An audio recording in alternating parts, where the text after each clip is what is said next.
ನಮಸ್ತೆ ಸ್ನೇಹಿತರೆ. ಹುಟ್ಟು ಸಾವಿನ ಕಂಟೆಂಟ್ ಇಟ್ಕೊಂಡು ಮಾಡಿರ್ತಕ್ಕಂಥ ಸಿನಿಮಾ ಗುರು. ಯಾವ್ದಾ ಸಿನಿಮಾ ಅಂತ ಕನ್ಫ್ಯೂಸ್ ಆಗ್ತಾ ಇದ್ರಾ?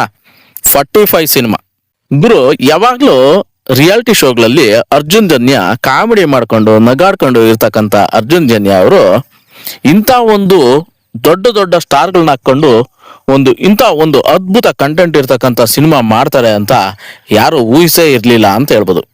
ಯಾಕಂದ್ರೆ ಅಷ್ಟು ದೊಡ್ಡ ಕಂಟೆಂಟ್ ಇಟ್ಕೊಂಡು ಅಷ್ಟು ದೊಡ್ಡ ದೊಡ್ಡ ಸ್ಟಾರ್ ನಟರನ್ನ ಇಟ್ಕೊಂಡು ಸಿನಿಮಾ ಮಾಡೋದು ಅಂದ್ರೆ ಏನೇನು ಚಿಕ್ಕ ವಿಷಯ ಏನಲ್ಲ. ಹಾಗೆ ಅಂತ ದೊಡ್ಡ ದೊಡ್ಡ ಸ್ಟಾರ್ಗಳನ್ನ ಇಟ್ಕೊಂಡು ದೊಡ್ಡ ಮಟ್ಟದಲ್ಲಿ ಸಿನಿಮಾ ಮಾಡಬೇಕು ಅನ್ನೋದು ಅವ್ರ ಆಸೆ. ಸೊ ಹಾಗಾಗಿ ಅವ್ರ ಆಸೆ 25ನೇ ತಾರೀಕು ರಿಲೀಸ್ ಆಗಿದೆ. ಸೊ ಜನ ಒಳ್ಳೆ ರೆಸ್ಪಾನ್ಸ್ ಕೊಟ್ಟಿದ್ದಾರೆ ಅಂತ ಹೇಳ್ಬೋದು. ಎಲ್ಲ ಕಡೆಯಿಂದ ಒಳ್ಳೆ ರೆಸ್ಪಾನ್ಸ್ ಸಿಕ್ಕಿದೆ. ಮಾರ್ಕ್ ಸಿನಿಮಾ ಇದ್ರ ಜೊತೆ ರಿಲೀಸ್ ಆಗಿದೆ. ಬಟ್ ಮಾರ್ಕಕ್ಕ ಅಷ್ಟೇ ಅನ್ನೋ ರೀತಿಯಲ್ಲಿ ರೆಸ್ಪಾನ್ಸ್ ಸಿಕ್ಕಿದೆ. ಬಟ್ ಇದಕ್ಕೆ ತುಂಬಾನೇ ರೆಸ್ಪಾನ್ಸ್ ಸಿಕ್ಕಿದೆ ಅಂತಾನೆ ಹೇಳ್ಬೋದು. ಹಾಗೆ ಈ ತರ ಕಂಟೆಂಟ್ ಇಟ್ಕೊಂಡು ಮಾಡಿರ್ತಕ್ಕಂಥ ಸಿನಿಮಾಗಳು ಬಂದಿದ್ದಾವೆ, ಬಂದಿಲ್ಲ ಅಂತೇನಲ್ಲ. ಬಟ್ ಇದೊಂದು ಸ್ವಲ್ಪ ವಿಭಿನ್ನವಾದ ರೀತಿಯಲ್ಲಿ ತೋರಿಸಿದ್ರೆ ಶಿವಣ್ಣ ಅವರ ಶಿವನ ಪಾತ್ರ ಹಾಗೂ ಉಪೇಂದ್ರ ಅವರ ಯಮನ ಪಾತ್ರ, ಇನ್ನು Raj B Shetty masterpiece ಗುರು. ಅವರು ನಾರ್ಮಲ್ ಆಗಿ ಇರ್ತಕ್ಕಂಥ ನಿಮ್ ತರ ಒಬ್ಬ ವ್ಯಕ್ತಿ, ಮನುಷ್ಯ. ಸೊ ಶಿವಣ್ಣ ಅವರು ಆರ್ಭಟ ಜೋರಾಗೆ ಐತೆ. ಇನ್ನ ಉಪೇಂದ್ರ ಅವರು ಲಾಜಿಕ್ಸ್ ಅವ್ರದ್ದು ಹೇಳಂಗೆ ಇಲ್ಲ.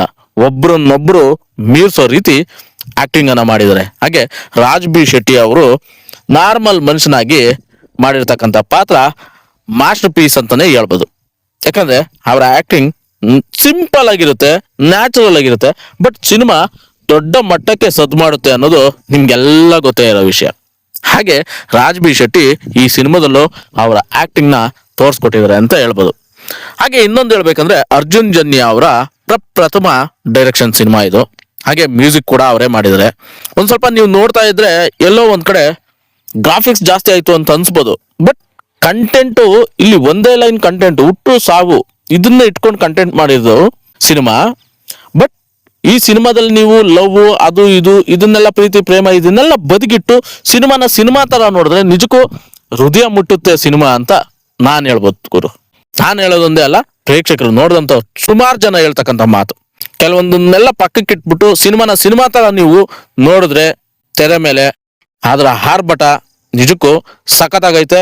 ಅರ್ಜುನ್ ಜನ್ಯ ಅವರು ಈ ಸಿನಿಮಾದಿಂದ ದೊಡ್ಡ ಮಟ್ಟಕ್ಕೆ ಒಬ್ಬ ಡೈರೆಕ್ಟರ್ ಆದ್ರು, ಗೆದ್ಬಿಟ್ರು ಅಂತ ಹೇಳ್ಬೋದು. ರಿಯಾಲಿಟಿ ಶೋಗಳಲ್ಲಿ ಅದು ಇದು ಮಾಡ್ಕೊಂಡಿರ್ತಕ್ಕಂಥ ಅರ್ಜುನ್ ಜನ್ಯ ಅವರು ಮ್ಯೂಸಿಕ್ ಕಂಪೋಸ್ ಮಾಡ್ತಾ ಇದ್ದವರು ಈಗ ಒಂದು ಸಿನಿಮಾನ ಡೈರೆಕ್ಟ್ ಮಾಡ್ತಾರೆ ಅಂತಂದ್ರೆ ಚಿಕ್ಕ ವಿಷಯ ಏನಲ್ಲ, ಅದು ತುಂಬಾ ದೊಡ್ಡ ವಿಷಯ.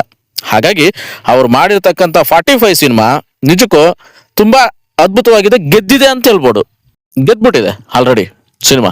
ಯಾಕಂದ್ರೆ ಅಷ್ಟು ಒಂದೊಳ್ಳೆ ಸಿನಿಮಾನ ಅರ್ಜುನ್ ಜನ್ಯ ಇಷ್ಟು ವರ್ಷದಿಂದ ಸಾಕಷ್ಟು ಶ್ರಮ ಪಟ್ಟು ನಿದ್ದೆ ಎಲ್ಲ ಬಿಟ್ಟು ಸೊ ಅವರು ಆ ಸಿನಿಮಾನ ಮಾಡಿದ್ದಾರೆ. ಮಾಡಿದ ತಕ್ಕನಂಗೆ ಒಳ್ಳೆ ಪ್ರತಿಫಲ ಸಿಕ್ಕಿದೆ, ಗೆದ್ದಿದ್ದಾರೆ, ಡೈರೆಕ್ಟರ್ ಆಗಿ ಗೆದ್ದಿದ್ದಾರೆ. ಇಲ್ಲಿ ನಟರು ಶಿವಣ್ಣ, ಉಪೇಂದ್ರ, ರಾಜ್ ಬಿ ಶೆಟ್ಟಿ ಎಲ್ಲರೂ ಒಬ್ಬ ಸ್ಟಾರ್ ನಟರೆ. ಸೊ ಇವ್ರು ಕೂಡ ಗೆದ್ಬಿಟ್ಟಿದ್ದಾರೆ ಈಗ ಸಿನಿಮಾದಿಂದ.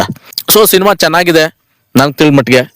ಸೊ ಹಾಗಾಗಿ ಕನ್ನಡ ಚಿತ್ರಗಳನ್ನ ಕನ್ನಡ ಚಿತ್ರಮಂದಿರದಲ್ಲೇ ನೋಡಿ, ಹಾಗೆ ಕನ್ನಡ ಚಿತ್ರನ ಬೆಳೆಸಿ ಉಳಿಸಿ ಅಂತ ಹೇಳ್ತಾ ಸಿಗೋಣ ಮುಂದಿನ ವಿಡಿಯೋದಲ್ಲಿ ಗುರು. ನಮಸ್ಕಾರ, ಧನ್ಯವಾದಗಳು, ಶುಭ ದಿನ.